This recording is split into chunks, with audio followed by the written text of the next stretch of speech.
Tonight, a college football player says he was embarrassed and humiliated by a traffic stop that turned out to be a case of mistaken identity. Thank you for joining us at 10. I'm Keith Garvin. Good evening. I'm Daniela Guzman. That young man says U.S. Marshals also damaged his car while pulling him over and forcing him to the ground. Our Devin Clark found out he wasn't even the suspect they were looking for. I was just driving back to school and somebody just stopped in front of me and I just tried to swerve around him. I mean, any natural car person would do that. And while I was trying to switch lanes, another unmarked vehicle hit me from the side. 19-year-old Braylon Kizzy says that was the beginning of his interaction with the US Marshals Office. And it hit me twice and ran me off the road.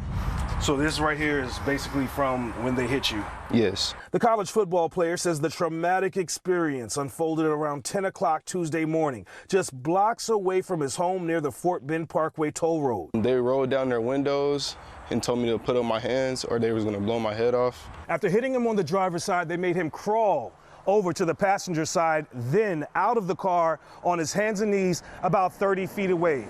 They had their guns drawn out, and none of them had identified themselves. That's according to Braylon, who adds officials finally pulled his beanie hat off. Then, oops, realized he wasn't the man they wanted in connection with a string of ATM robberies out of Kentucky. We look nothing alike. I mean, I seen the picture of him.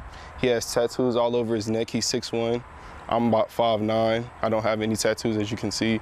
So I don't know how they could have, got us mixed up. Braylon's father, Byron Kizzy, who works in local law enforcement, says he's especially confused because they had been staking Braylon out. If you was watching him with binoculars like you say, then it's obvious you see that this not your suspect. Braylon says he was left with scrapes and bruises on his knees. The only thing that the U.S. Marshals, the person that they were looking for, and my son have in common is that they're black. After the ordeal with 6 or so officials, Braylon's mother says they apologized, and some followed him home to explain what happened. They also offered to pay for the damage to his vehicle. No amount of sorries, apologies could ever fix this.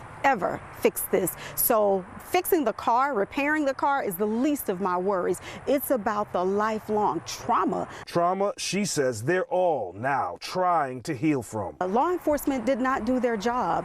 We all need therapy because of this. Any wrong move, this could have ended in such a bad way, but I thank God that we teach him to do the right thing.